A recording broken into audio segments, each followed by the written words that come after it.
line of communication doesn't break down, because it's always about, I want to understand what you're trying to say here. What do you mean by that? What advice would you give someone if they are feeling dysregulated? Would you say no, still continue if your partner is looking for that curiosity? Or would you say have some time away and then come back? Some of us can respond in ways that, there might be a trigger. So I might go into a freeze response.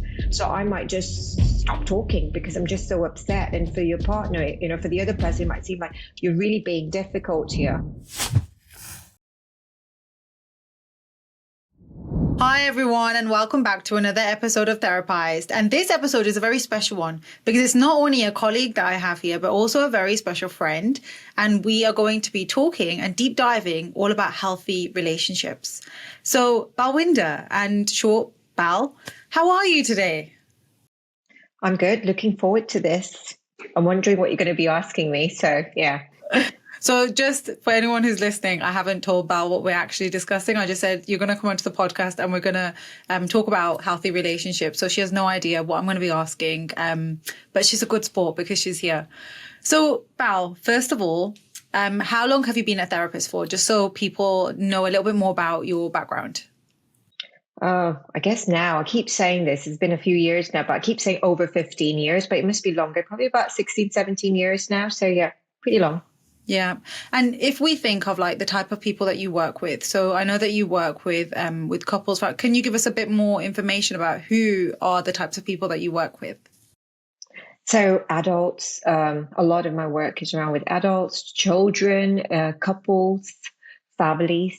So it's across board, I guess, across different groups. Yeah. And when like you work with families and you work with couples, because I know today's episode, we want to focus more around like healthy relationships and understanding more about what healthy relationships actually are. What would you say, if you could sum up what a healthy relationship is, what would you say it is? I guess there are some core kind of pillars, isn't it, that I talk about, that I say, if we have that, you've got there's a good start to that relationship. So you would say good communication, emotional and physical intimacy. So intimacy is really important down there. I guess trust, this understanding level of honesty in your relationship. Those are the core ones that you said. So there's this mutual understanding for both of you. So those would be the core things that you want to look out for. I would say the foundation to a good relationship. Yeah. And I think that's a lot of people will say, yeah, okay, this is what I'm looking for in a relationship, or this is what a healthy relationship is. And I've got some myths that I have got on my phone that I wanted to share with you. And these are myths that people say is a healthy relationship. And I want to get your view on it. So the first one, and this one, is believing that relationships should always be like a fairy tale with constant romance and no challenges. What do you say to that? What do you say? It's like, romance. I think we're watching too many of those movies that, we think that it needs to be where we fall in love and we kind of walk into the sunset and we're happily ever after. That's not a real relationship. So no, isn't that what we're consumed with as well? Like if we look at social media, if we look at films, if we look at what we're expected, because this is actually called the fairy tale myth. So it's interesting because we're sold this idea of this is what a relationship is. What's your view on that? Yeah, I think, unfortunately, that is, I agree completely. I think, being brought up, in a generation of a lot of used to watch lots of movies, Bollywood movies, where it was all about, they fall in love, they perhaps, have this, they fight for their relationship and then they get married and it's happily ever after. But no one shows that in between stage of where there is disagreement or, you don't agree on certain issues. How do they resolve that? It's very much about, you see each other, your eyes meet across the room and that's it. So no, I don't think that's how real relationships work. So going back to what I was saying earlier on about the pillars of a foundation of a good relationship. Where is that? Where is the communication? Where is the emotional intimacy? I think physical intimacy is important, but I think emotional intimacy sometimes gets missed quite a lot. What's emotional intimacy? What do you mean by emotional intimacy in a relationship?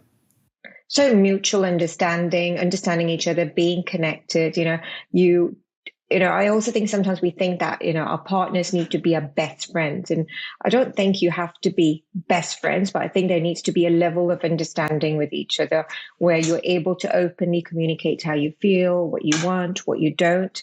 You're able to have these discussions in a very safe manner where, if there is a disagreement, that's okay. We disagree, but it's a very healthy way of communicating where things don't break down just because you have got very different perspectives. Do you feel like healthy is also like, for example, if we do have a disagreement about something in a relationship, do you think a healthy relationship is about, okay, we've had a disagreement, how are we going to move forward and being on that same team rather than we've had a disagreement and we're not going to try and resolve this? So I think you can have a disagreement and be the bit that you said, it's about being on the same team. So you can disagree on the same team, but you've got very different perspectives, and that's okay. So you kind of negotiate, what is that going to look like for both of you? So where is middle ground? Does that mean that one of us might have to kind of shift a little bit more than the other? Yeah, but it's about so this thing about being on the same team is really important. I think for couples, sometimes in relationships or even friendships, we almost think that we have to be in opposing teams. It's not good. Why can't I be on an opposing team? Because if you're on an opposing team, you're working against each other, isn't it? Because it almost becomes point scoring. Yeah. Is this a lot of what you see in like the therapy space when you're working with couples? Do you see a lot of people there on different teams rather than the same team? Yeah, I think, that's something that we discuss quite a lot, because it's like she doesn't understand me or he doesn't understand me. And I'm like, no, I think a lot of times when there are disagreements, it's almost like, I'm not, they don't understand what I'm trying to say here. And what I talk about is that, if you approach a disagreement with, you need to know what I'm trying to say here, then it's almost, you don't get hurt. Both of you don't get hurt. But I say if you approach it with curiosity or wanting to understand, then that doesn't, that line of communication doesn't break down, because it's always about, I want to understand what you're trying to say here. What do you mean by that? But if you get quite defensive quite quickly, then that communication chain breaks down quite immediately, isn't it? So it's wanting to meet each other with curiosity, I guess, is really important in a relationship. No, I hear that. And also I take it like a step further as well, because like, say, for example, if someone is feeling dysregulated and they're not able to have or continue that conversation in that space, what advice would you give someone if they are feeling dysregulated? Would you say, no, still continue if your partner is looking for that curiosity? Or would you say have some time away and then come back? Yeah, I think it's important to have some time away. Like I get sometimes, this question that gets asked a lot. We're told that we never sleep on a disagreement, always resolve it, before we, before going to bed. And I'm like, who said that? You can actually leave things. So I always say, put a pin on it. If you can see that your partner is getting quite distressed or quite upset, kind of say, right, like obviously can see that. I want to understand what, this is all about, but maybe this isn't a good time. So perhaps, let's come back to this. It could be a few hours later. It could be the next day. But it's where you both communicate when this will get picked up again. Because the other thing that sometimes can happen is one sees the other one getting upset. You just stop all communication and remove yourself. And that can be very difficult for the other person, because it feels like, I don't know what this space looks like. How long am I going to have to sit in this space? So I think communicating that, maybe this is not a good time, kind of, stepping away from it is healthy. But also some of us can respond in ways that, there might be a trigger. So I might go into a freeze response. So I might just stop talking because I'm just so upset. And for your partner, for the other person, it might seem like you're really being difficult here. But actually, if you're able to communicate, I can't talk right now because I'm just quite upset. Can we talk about this later? That's really good. That's a win. Yeah, because that other person then understands where they stand. And if they don't know where they stand, you're constantly, especially if you're an overthinker or you can catastrophize and ruminate, you're thinking of all these different scenarios of why they're quiet, why they're this, why is this, why is this? And then you're perhaps behaving in a certain way, thinking that that's what they want. So anticipating, better do this just in case I better do. But actually, if you just spoke about it, it will make life easier for both of you. Yeah. And matters don't escalate, actually. Don't you find that sometimes, like, even when people come into therapy, it's like, where is it that we haven't learned the ability to be able to communicate what's going on for us, because we go through so many different scenarios in our life and the experiences that we have where we're not taught how to communicate, but that also then keeps presenting itself in relationships. What are your thoughts there? I guess like communication is so key, isn't it? All relationships, whatever it might be with, a parent and child, mother and child, in terms of partners, friendships. And I don't think that's talked about enough, or it's not, I guess, thought, enough in schools, and, how important communication can be for all of us. I mean, communication doesn't need to be just verbal. It could be nonverbal too, isn't it? It's like, being able to kind of say, look, stop, this is really difficult, eye contact, kind of seeing someone moving away and shifting away from you. What does that mean? So I think it needs to be talked about a lot more, with children at a younger age, so that, they're able to communicate their emotions better. So a lot of it starts from quite a young age, isn't it? That if you see a child really struggling, a lot of times we've grown up around like, stop crying, or if a parent sees a child crying, they kind of give them what's needed to stop that crying, or distract them a lot of the time. So we pick up lots of key communication tools from there, isn't it? Like, so when things get difficult, distract yourself. When you start to cry, it's a bad thing. Stop crying. So there are lots of messages that we've learned from a very young age then that go into an adulthood, and where we struggle then to communicate with the people around us. Yeah. And, when you talk about like even childhood and the impact that childhood has on our adult relationships, we go back and we understand and make sense of it by thinking, okay, for example, if you are struggling in a relationship now and you're struggling to communicate or to express what's really important to you because you're worried about upsetting someone, or you're worried about what the other person might be thinking, where do you feel like that can come from when you think of their childhood? I guess it's, in a way, if you're concerned about the other person getting upset, or, like what is happening for the other person. So it's very much someone who's seeking approval or wants validation, acknowledgement, or maybe even a pleaser, isn't it? And a lot of it comes, like, you were saying, where does it come from? The childhood, where there might be a child that, a lot of times was having to work around maybe parents that were in a lot of conflict, perhaps, where there was a lot going on. And for them, that the only way they could soothe themselves is that if they saw the parents being settled within themselves. So for them, seeing that if my parents are arguing, that's a bad thing. But if I go to pacify that, they stop having that conflict. So if I behave, they don't have arguments. So if if they are good, I'm good, because when they don't have arguments, I'll feel better in myself. So what you quickly start learning from that is also that a lot of where I'm at or how I feel is due to the environment around me. So that's one. I think there are lots of layers to this. There are lots of different scenarios, but that's just one example, I guess, how we can work with wanting, so the other one is being the pleaser, wanting to seek validation. So if you're around a parent that's quite critical a lot of the time, that, as a child, that doesn't feel nice. So how do I know that I feel good? It's when my mom says to me, well done for doing that. You're then kind of picking up on, right, okay, if I do what she wants, I feel good. So that's the pleaser to them that, starts developing from quite an early age. And you used two powerful words there, and one was soothed and one was learned. So we learn to soothe ourselves based on the experiences around us, which is so powerful, because that same learned behavior becomes that same pattern that we present with. In order for me to soothe myself, I have learned what I need to do in the external world to give me that soothing and that sort of peace, rather than me saying something that and expressing something and upsetting someone. I don't know what to do with that, and I don't feel like I'm soothed. So in order to do that, so this learned behavior. So do you feel people can unlearn that?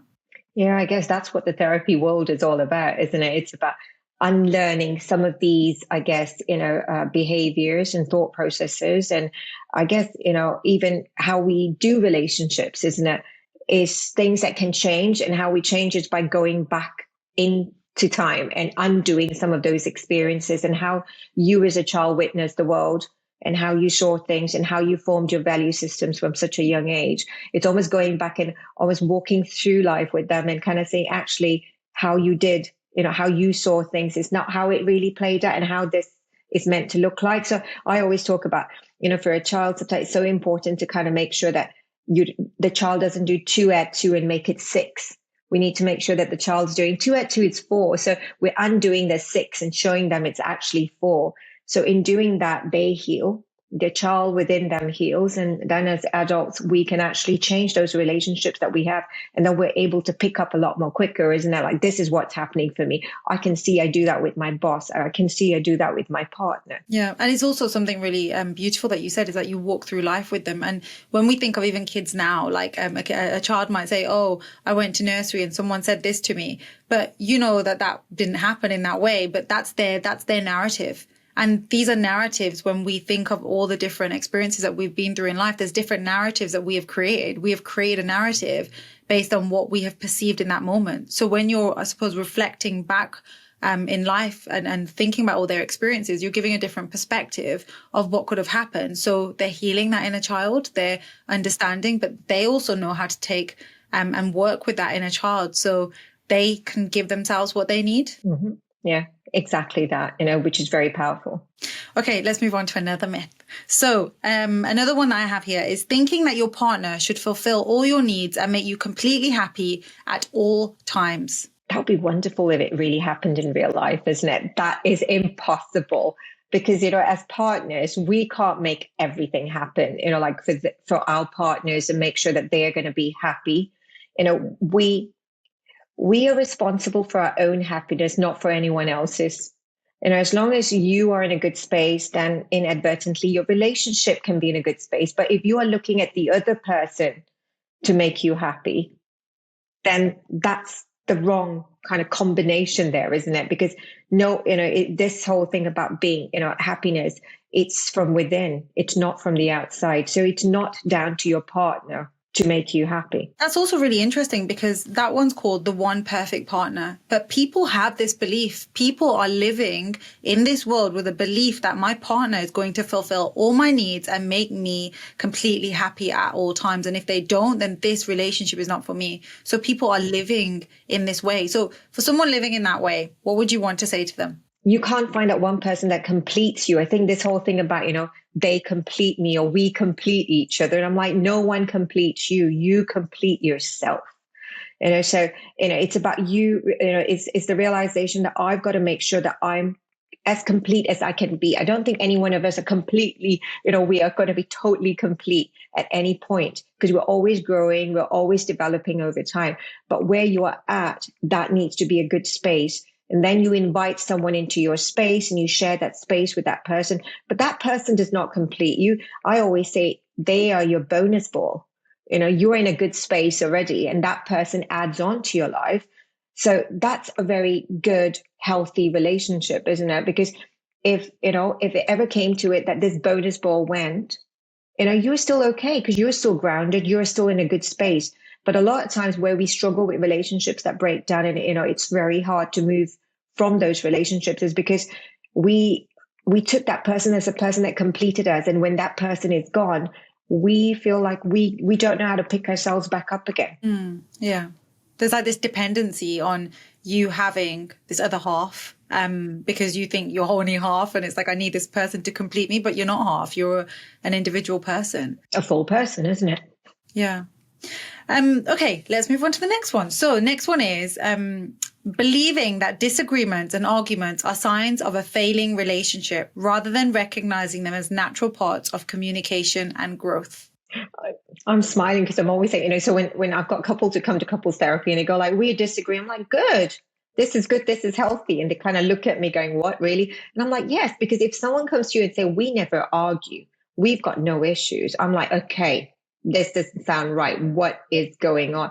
Because a good, healthy relationship is where there are disagreements. You might not align on a lot of things, but what makes it healthy is you're able to talk about it, work through it and agree to disagree and still be in a very good space. That's what a healthy relationship looks like. Yeah. And to be fair, like if, for example, someone says, no, if we have a disagreement, that means that our relationship is failing. What would you say to them? But I guess firstly, asking them what they mean by their relationship is failing just because they're having a disagreement. I would want to understand what is this disagreement where they can say, it's the end all and the be all that, as a result of this, therefore our relationship has failed. So that's quite big. So it's very, I think, very black and white too, that if this doesn't happen for us, this is not good.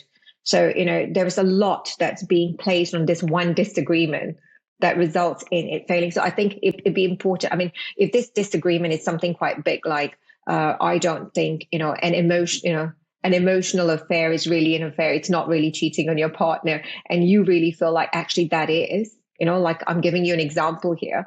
And I guess, kind of breaking that down and seeing that you actually have got very different views of that, and that will impact your relationship as a result, then I guess that could be the deal breaker. But can you see, this goes back to the pillars of the foundation of a relationship, isn't it? Which is what I said: emotional intimacy, physical, a good communication, honesty, trust. So if one of those pillars are the result of that disagreement that are starting to come down, then you can see why too that this might not be a good relationship. And you might say, this isn't what I want. Yeah. So I'm going to ask a question there, because that's really interesting what you've just shared about if people have different views. That can be perceived as a disagreement. But when people come into therapy, do you feel as a couple, so when people come into therapy as a couple, do you always feel that you're there to make it better for them? Or do you also look at the other side of how do they work together but separate together? So I think what you're asking me, Lisa, is, do they come in to kind of decide whether they should be together or should they separate as a result? Yeah, because people have this myth of, I don't want to go to couple therapy because I know I don't want to be with this person, and they may have children with this person, but they're like, I don't want to go into therapy because I don't want to make it work. So that's my question. My question is, do people come into therapy to make it work, or do they have the other side as well? I think it's both, actually. I don't think, I think people don't just come in to want to make things work. I think, wait, let me change that. I think people come in to want to make things work, but what work looks like could be, on the back of, we've tried to make that relationship work in therapy and it's still not working. What would this look like for us if we do then go separate ways? Are we in a space where we can work things through, and are we trying to do that? But it could also be that, where they're coming in as they've decided that they're going to go separate ways, but they want to make sure they can have a healthy relationship, co-parenting if the children involved. So, there are lots of different ways. So it doesn't mean that, I think sometimes when couples do decide that, we can't be together, it's not good. I think that at that point, it's also good to come into therapy to see, what does that space look like if there are children involved? So it's almost, helping them to mediate that space and be able to work through for each one of them what they need, and be able to have a person that's able to, help them communicate better and work with their emotions too. Yeah. And I think it's also important to say that you're not just doing that for yourself, and it's being amicable for the sake of the kids as well. So the kids understand, okay, even though mom and dad aren't together anymore, there's still some level of communication, because otherwise they pick up on it. They notice these things. Yeah. It's healthy communication still, isn't it? Because even if you both are not together, it is, how do we have a healthy relationship where we can co-parent and have good communication between all of us? And isn't that also, though, about emotional regulation? Because not everyone has the capability to be able to regulate their emotions. So things that have happened in a relationship, for example, they hold on to it and they bring it out. But kids also pick up on this. What are your thoughts there? Kids do pick up on, especially when their relationship breakdowns. I think it's a really hard, process for everyone who's involved, for mom, dad, the children, it's all round. And I think there are so many layers to it, because the children are actually facing their own losses in terms of like a family home, perhaps the relationship, that mom and dad are not together anymore. How does that work for them? The confusion around, why isn't it working for them? Is it something that I've done? So the child's going through their own, their own personal issues and trying to make sense of a very difficult situation. Perhaps the parents are going through how the relationship is broken down. One might feel more angry than the other because if they are not ready for the relationship to end, whereas one might have checked out already. How does that look like? So one might be not as available. The other one might be so available. So there are so many layers to this that I think that sometimes coming into the realm of like therapy, it can really help for each one to understand what the other is going through too, and also to help support the children. And I think sometimes, if mom and dad in a good space, and they are able to support the children too. But if you are finding things really hard, then, things can get really, I guess, difficult, for yourself, but also for the children. And you've mentioned something really powerful there, and you've mentioned it a few times today, is about the layers. There's so many layers, and I think people don't always realize just what we mean by layers and the different levels, and how everyone's story is very different, but also everyone's experience. So one person that may have a relationship breakdown, one person that's in a relationship will look very different to someone else in a relationship, or someone else that may be having a relationship breakdown. And when we talk about the layers, it's understanding like past experiences, understanding like the different relationships that they may have had, and the way that they're coming into that. It's not just they're coming in with that individual that they are. There's so many layers. Are you able to elaborate on what you mean by layers? I guess, like when you, so in relationships itself, what we bring, I always say, when you get together, you bring your suitcase of your emotions, and the other person brings a suitcase of emotions. And then in some ways, what you're doing is you're kind of opening up your suitcase and kind of shaking out all the layers, those clothes that you've got, and you're showing it to your partner and you're sharing it with them. So you're learning, you're now trying to grow in this relationship together, but sharing some of your experiences. And in some ways, then what we think is that we should kind of put all of, those two suitcases into one suitcase and kind of compact it up and, kind of just press it down. And I go, that's quite difficult to do sometimes. So maybe, kind of working it through and understanding that we all come with different layers, but understanding what each one of our layers are. So for example, for me, it might be that I struggle with someone who just goes silent, as a result of a disagreement.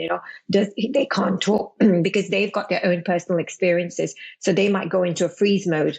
And for me, that's really hard because, as a child, perhaps, I wasn't being heard and understood growing up. So I'm always the one that wants to talk, always the one that wants to engage. And my partner, stonewalled a lot of the time because they went into freeze response because a lot of their childhood was around punishment. So they were physically chastised, emotionally chastised. So whenever they saw conflict, they drew away from it. And whenever I see disagreement, I'm coming towards them. So for them, they're running even further away from me. So that causes the breakdown. So those are the layers that sometimes when you come together, you love each other, you understand each other, you want to communicate. But actually, it's important that you understand that you both come from very different experiences. And when you come into a relationship, it's being able to work through that. When there are disagreements, how do we come together? How do we approach this? So if he had shared some of these past experiences with me, and I know that he will do that, I will then straight away know that this is not him stonewalling me now. This is him really struggling with his own emotions. So I know I've got to give him time.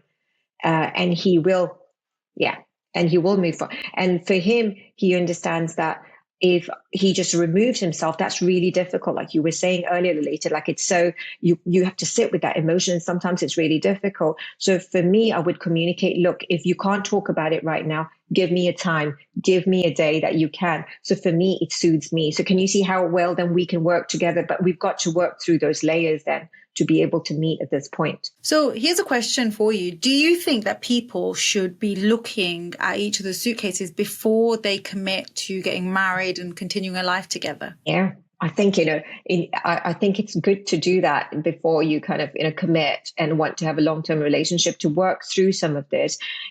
It's being responsible in some ways, isn't it? Being responsible for yourself, your own emotional needs, making sure that, you work through that yourself, but also you understanding your partner, because you're intending to spend, a very long time with them. So these, your partner is going to be that one person that you're in close proximity around. And at some point you might want to have a family together. So I think it's important that you work through some of this so that, it helps both of you to have a healthier relationship. But this is also hard because I know from clients that I work with and from even my own experiences, when you are growing up, you're not taught, okay, when you're in a relationship, these are the things that you need to talk about. These are the things that you need to do. These are the things that you have to do. I know growing up for me, it was like, you don't talk to boys, you don't do this, don't do this. But actually, this isn't healthy then, because you're not taught to regulate and to have these conversations and to talk about real life things. Like if we're having a disagreement, how do we talk through this? We don't talk about this. So sometimes when you're dating someone, you're going out to restaurants, you're meeting with them, but you're not talking about real life things. You're not with them day to day. So how do people learn about these tools if they don't know that these tools are something that are useful for them? Introducing our exclusive newsletter, your weekly dose of inspiration, insights, and empowerment. Each week, we deliver curated content straight to your inbox. And this is designed to help you navigate life's challenges and thrive. Join our community of like-minded individuals who are committed to personal growth and self-discovery. Subscribe now to start your journey towards a happier, more fulfilling life. Don't miss out. I think this is it, isn't it? Education, social media, reading up, getting into the therapy space. But like you said, isn't it, like being therapists ourselves, we've trained in this, we've learned about this, we've had to do the work and be introspective ourselves. Like, I guess sitting here, being, where I'm at right now, I wish that I knew this in my early 20s too, that maybe perhaps some of the decisions that I've made, I would have made them very differently. So I think education and learning and, learning and understanding about it is so, so important.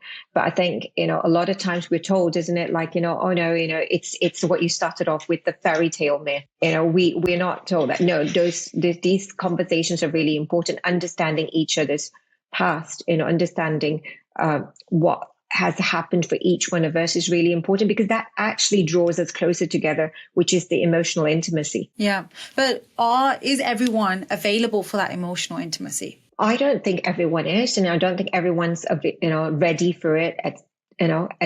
For each one of us, it's a journey. For each one of us, some of us might be ready, some of us are not. I know of, like people who are perhaps in their 50s and not ready for it. And then I know of people in their 20s who are ready for it. So I think there is no age that defines when you're ready, but you will know when you are, because you want to know more. You feel disconnected with the people around you.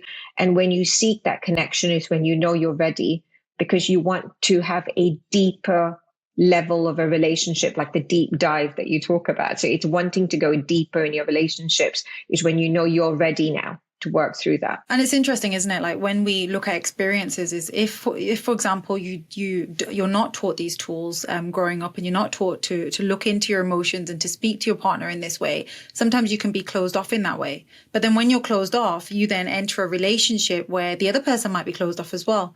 But then when one person starts growing and the other person isn't growing, and you start to realize, hey, hang on, what about me here? Like, these are my needs. This is how I want to be loved. This is what I'm deserving of. This is what I'm worthy of. Then this person's like, what's wrong with you? Like, what are you doing? Just go back to being the way that you were, because that doesn't work for me now. So how do people navigate through this way where one person wants to grow and one person is willing to grow and the other person wants to stay put where they are because it works for them and they're not ready to face their shadows or do the work? Yeah, I think it's different stages of a relationship, isn't it? I think that happens to a lot of, I guess couples where one might start, both of you might start, this journey of wanting, like being together, where you both were in the same space. And then one kind of finds that, they want to know more, they want to learn more. And, there are relationships where you can invite your partner to come on this journey with you. And then there are times where you might invite and your partner does not want that because they are happy where they are at. And they don't need to be part of this journey and they don't want to be, and that's really difficult, because then there is a question, do you go on this journey together still, or do you kind of go separate ways? And I think it's okay to sometimes think that, maybe we will have to go separate ways because it's making one of you not very happy. In fact, both of you not very happy, because the one that's still on that journey of where you started is still kind of going, where are you? Like, where have you gone? So they're not getting their needs met. And there is you that's on a different path altogether of self, realization and, understanding yourself more and wanting to connect on a deeper level, who's on a different path altogether. So I think, those are the times that sometimes it's good to come into a therapy space to kind of speak about this and talk about the different spaces that you're at. And is it okay to be in that different space, and for you to want to move away from where you were at? So I think that's where we sometimes talk about relationships breakdown, and we sometimes talk about like midlife crisis that people talk about a lot too. I don't think it's midlife crisis. I think that can happen at any point, but it's, times where you perhaps are growing, one is growing more than the other that doesn't mean one is lesser and the other one is more, but it's just that your paths are very different. Yeah. And this also happens in families as well, where you may have a certain role in a family and then all of a sudden you start growing and start developing. And I see this a lot in the therapy space. And it's something my thesis was on as well, is as we grow in self-awareness, how does that also then impact on your interpersonal relationships? And how does that then impact on how you relate to other people, not just your friends, but also family as well? Yeah. Yeah. And that's a really difficult one too, isn't it? Because it's not as easy as, sometimes partner relationships, because you can just remove yourself and, you go separate ways. But if it's your family, how does that work? Do you just disconnect from them completely because they're still there, they're still part of your life? So I think, that's another layer, isn't it, that you feel like you've grown, you've learned. And I think it happens a lot to a lot of people who work in the therapy space, in the coaching world, and wanting to better yourself, that you almost feel like we've kind of evolved and grown so much that we sometimes feel like you feel like you don't connect with the people that you used to connect. So family is one, and you find that sometimes there are more disagreements. You feel like you're more distant and more disconnected. And I think that's another one, like then learning to work with those relationships in ways where you perhaps have to put boundaries, healthy boundaries, so that you can still have a relationship with them, but a different one now. Yeah. And I also I hear people and I read comments on some of my posts on Instagram where people will say, well, how do I put a boundary with a family member that I have to see all the time? How am I meant to put a boundary in place where then I'm accused of being, I'm not being respectful? I'm not how would you, or what advice would you give to someone who wants to implement a boundary, but is fearful of doing it? Because if they do, there's going to be repercussions from the other person. Yeah, I think it's a really tough one, isn't it? Especially if that boundary that you're putting is with someone that you're living with, because so it's also I think sometimes I say that if you're living with someone, you're trying to put this boundary, you might get a lot of pushback because you're being told that you're being difficult, you're being challenging. I think it's also learning to accept in some way. So I call it sometimes radical acceptance, where you're learning to accept that that person's not going to change. But what you might have to do is you need to change the way you approach this person or you communicate with this person. So the boundary might be when they're around, I might spend a very short period of time with them and then I remove myself from them. Now that person might say, what's wrong with you? Why are you not around? You kind of say, well, not justifying, but, I've got a lot that's going on. I'm busy doing that, and leaving it as it. But you will notice that that person will keep still pressing the same button. So this is when you then learn to accept that I'm going to learn not to be affected by it, because I accept that this person cannot change. But what I'm changing is the way I approach this now. So that's your boundary. Yeah. Yeah. And I suppose it's I think we should do a whole episode on boundaries, but I think there's something really important about setting a boundary. And yes, you do care about what other people might be thinking because they're your family, but at the same time, it's trying to honor what's important to you. And I think there's this whole era of cycle breakers and individuals who are trying to come away from a certain way of life where it doesn't make sense to them, or it's hang on, but why do we do this? And why do we do this? Or why are we living for others? So they're trying to step into a different space. And sometimes, again, there's a lot of you being the different one or you being the awkward one. And that can also feel very big for people who are going through that. And what would you give, or what advice would you give to someone who is trying to cycle break and enter healthier relationships, or trying to create healthier relationships for themselves? But that starts from the relationship that they have with themselves. Yeah. I think for cycle breakers and people who are trying to break away from some of this, it's not an easy journey. It's a really difficult, it's hard because you will feel like you're quite alone in this because everyone makes you doubt you. But I think for someone who's trying to break this cycle, it's remembering your value, your value systems, what you believe in, what you value is really important. And a lot of times your buttons will be pressed, but it's reminding yourself why you do not allow that. So for example, disrespect. I don't allow that disrespect. So for them, they'll be questioned a lot. They'll be made to feel like you are in the wrong. So again, learning the radical acceptance, that accepting that they will behave badly. And accepting doesn't mean you're allowing it, but you're then reminding yourself that I know I do not deserve that and I will not allow that. So how I will do it is I will remove from those relationships. I'll remove from that interaction is what I mean, not the relationship, because they're still going to be your sister, your brother, your mother, but you're removing yourself. So you might have lesser interactions with them.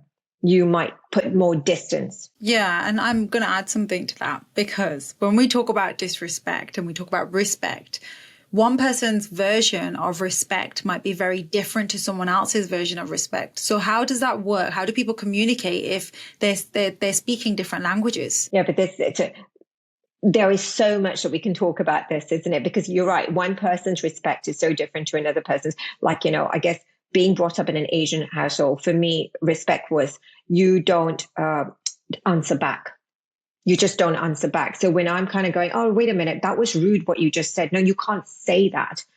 So you don't say that to an elder. You just kind of be quiet. Even if you think it's disrespect, you don't say anything. So how does that work? So what I say is, even in that itself, I would go, look, I can see what you're trying to say, but I wasn't comfortable with it because this is what I heard.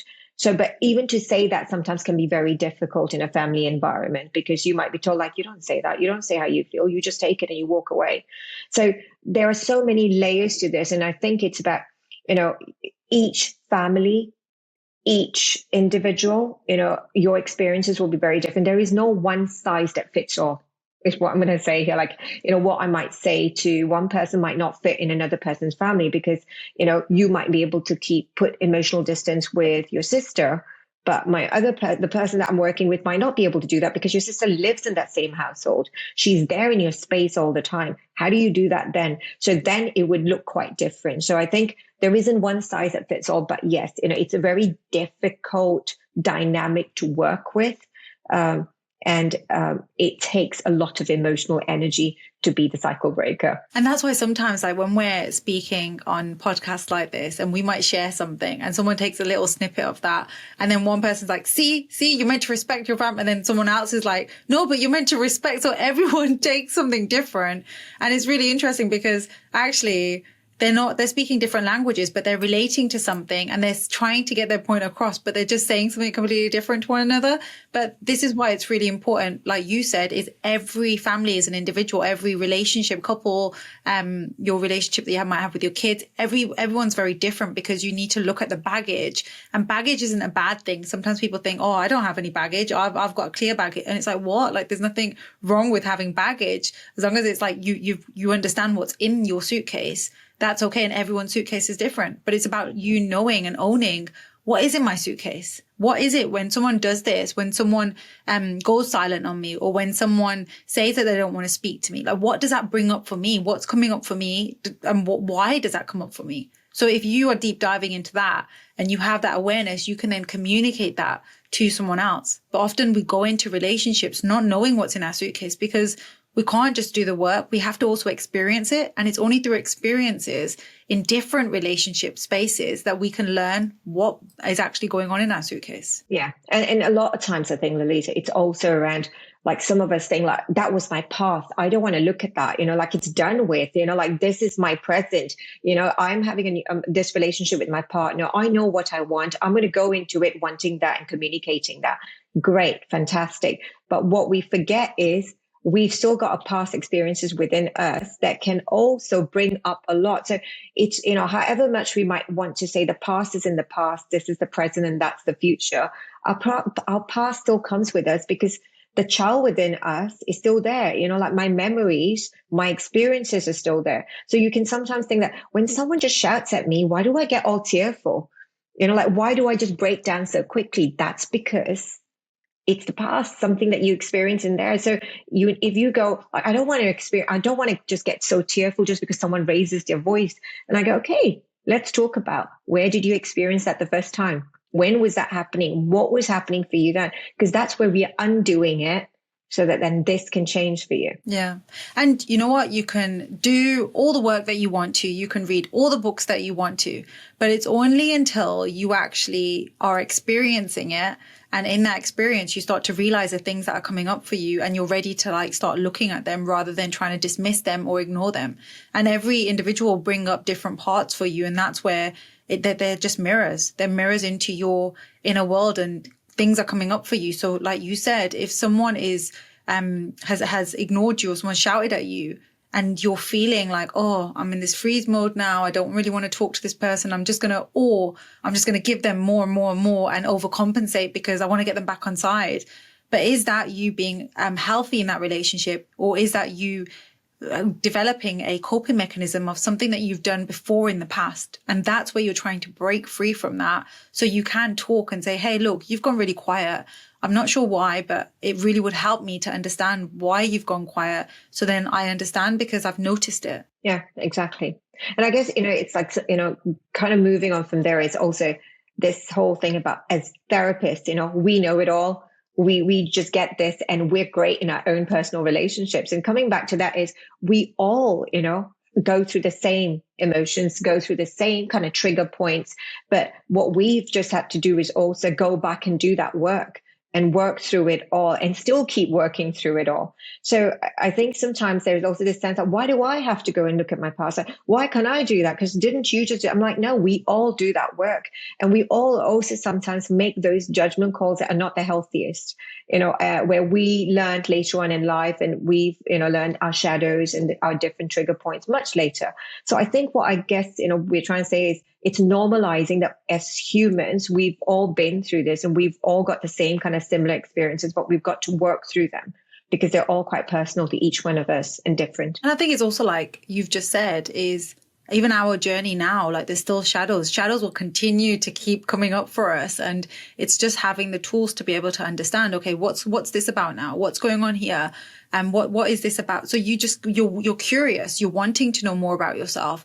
But we're an ongoing journey. That's what life is like we're here to constantly learn. And earlier today you mentioned, you said something about, oh, I wish I knew this in my 20s. But actually, Bal, isn't that part of learning and growing in life, is that if we knew that in your 20s, you wouldn't have the wisdom that you have now. And it's only because of these experiences you're taught, you can deep dive, you understand, and now you have the wisdom to be able to talk and discuss this with others and hold that space. Yeah, yes, there is truth in that. But I think sometimes for all of us, sometimes, like when we look back, we kind of go, yeah, I guess what I didn't know in my 20s, I know in my 40s. But I guess sometimes when you look back and you think, well, if I knew that in my 20s, I will know something different in my 40s then. And I'm like, yeah, there's truth to that too, isn't it? So it is. So, I guess what I know today in my 40s is something that if I'd known in my 20s, I wouldn't have made those decisions that I made then. But I would have still learned something in my 20s and 30s that I wouldn't have known, until in my 40s. So, they're all just different experiences, different timelines, but it's about where we are at and what we want to take from it. Yeah. And also adding that, like, yeah, we are therapists, but that doesn't mean that we're perfect. Like sometimes I get from friends and family, like, you're a therapist, you should know better. And it's like, what? Like, I'm not your therapist, leave me alone. Because we are humans and we are imperfect and we might say things, but when you're in therapy, it's a different space. It's like people when they're at work, it's a different space. And work, I know that for both of us, therapy isn't work. Therapy is our passion. Therapy is what we love to do. We love to be able to give people tools and techniques to be able to just let them feel at peace with themselves and to grow and to live happily. Like that's ultimately what we're about. But yeah, do you get that as well about the therapy side? Yeah, I do. I always say that, look, when I'm sitting and talking to my clients, it's very different to my personal life, because with them, I've got clarity because I see it all. I see it all moving and I see all the different facets because I'm away from their life. So it's so much more clearer. But when it's my own personal life, the water's quite murky because I'm in it and I'm playing it all out. So I don't see it. So, sometimes when I look back and I see, my relationship with my 23-year-old daughter, I see there's some things that I've played out there when I was a child. So my worry as a mother and wanting to be loved and wanting to be validated all the time. It's about me wanting love. For her, she might feel like, why do I have to keep proving my love to you? But I'm like, no, it's because there are times that I don't feel loved and I want that reassurance. So I've learned, I learned that, and I might talk to my client and be so good with that. But when it comes to my own child, you sometimes don't see it because it's so close. So I think it's about reminding ourselves that, like we're all humans and we all sometimes look at things in a very one-dimensional way. We can be quite hard on ourselves. But it's also realizing that when it's our own lives, it's very difficult for us to sometimes get that clarity. So stepping away or stepping back or sharing with friends and people that you trust and working it through or through the therapy realm can really help to give you more clarity. and work through some of the shadows that we talk about. And I suppose even when having kids, it's like they are constant reflections of your shadows. They're constantly teaching you something different, and each and every child will be very different. Yeah, exactly. At every point at each, I think that's another interesting layer that, children at very different ages teach you very different things in life. Like, when, like, for example, if when your child's at 7, they might trigger some points in you with when you were 7, what happened to you during that time. But you would never, it's very rare that we're able to put the pieces together very quickly. So sometimes it takes a bit of introspection, a bit of time, a bit of space. So which is always good to kind of talk through at times, which we have a lot of those conversations, don't we, outside of this space? Yeah. I think one of very few people we can have this conversation with, like, yeah, what's this? If someone was like a fly on our wall when we're having these deep conversations, they will be like, what language are they speaking? But it's beautiful to have that, and to be able to have that space where you can just deep dive and be like, right, what's this? What's going on here? What's happening? And also in our line of work, like through supervision and our own therapy, we are always learning, we're always growing. So we're always in this space of trying to understand and trying to make sense of things, which is just so beautiful. Yeah. Okay. So we've probably got time for one more little conflict thing, which is, and I think this is, I've left the last one here, is expecting that once you find the right partner, everything in your life will fall into place and you'll never experience challenges or difficulties again because you're living happily ever after. Thoughts? You won't face any challenges or difficulties because you're living happily ever after. That's definitely out of a fairy tale book like Snow White or Beauty and the Beast. Oh, we're told like, oh, go get married and then you're going to live happily ever after. Go have your kids. You're going to live happily ever after. Like, what is this about? This happily ever? What is that? But you get that. You get that a lot, don't you? Like, I was told that if you get married, it's all going to be sorted. That's when you can go live your life. And I got married. I still can't live my life. Now it's got even far worse. But you're sold this dream because you're told that's what you can. That's when Disney, if you look at Disney, all the princesses, like they're all waiting for their prince to come along, and then they can start like being this princess that they think that they are. I know. This is why you don't read Disney books or princess books or, the happily ever after books to your children anymore. It's the real, I guess it's reminding, I've got an 11-year-old, as you know. So, he comes back with, very difficult questions. Sometimes I look at him and he sometimes comes to me and he says, right, so this is what happened at school. I didn't like it. So could you just go and talk to the school office and tell them? And I kind of go like, wait a minute, like, why am I talking for you? I said, what is it that you want from this? And so he talks about what he would like as an outcome. And I go, there you go. You've got a solution. Go speak to, school and talk to them. But this whole thing about like, for him, his little fairy tale is mommy will sort the problems out. So if I come to her, she will sort it out for me. If I marry this guy, he's going to help sort this for me and it will be my happily ever after. So it's almost like there is a lack of autonomy there. There's a lack of self-belief in terms of that I can make things better for myself, whereas the fairy tale is very much about the other person, like we said earlier on, will complete you. So that empowerment, that self-belief, that self-esteem that you have, that's the bit that needs to be kind of cultivated and grown, isn't it? That you can do things for yourself. There is, even if there are difficulties and challenges, I can work through them. Not he or she can, or they can work through this.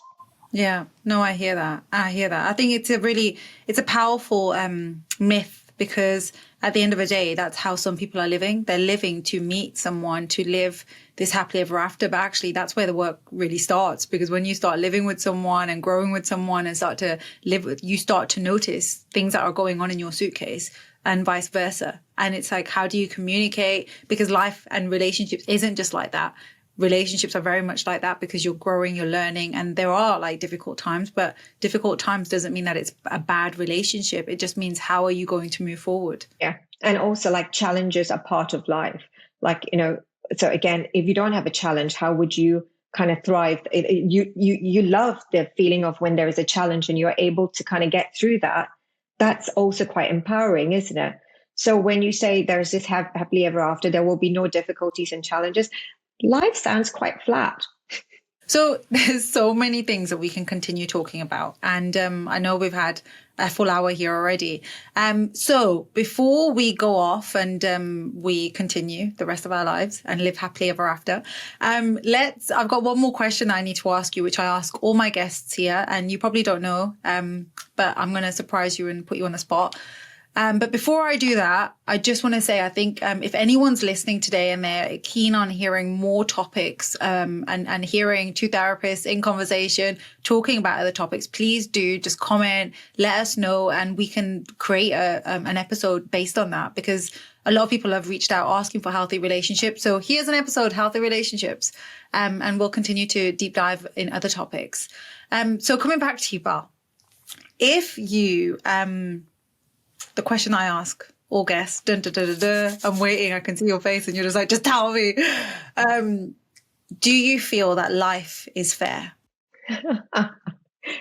Is life fair? I think life can be as fair. It is as fair as it can be right now. I don't think life is unfair. So it's as fair as it can be is my answer to you. Do you like my question? Very ambiguous and very big to answer in the last 2 or 3 minutes. You know what? You should listen to everyone else's. I'm going to send you other people's. And it's really interesting, actually, listening to other people's responses to what is life and do you feel like life is fair?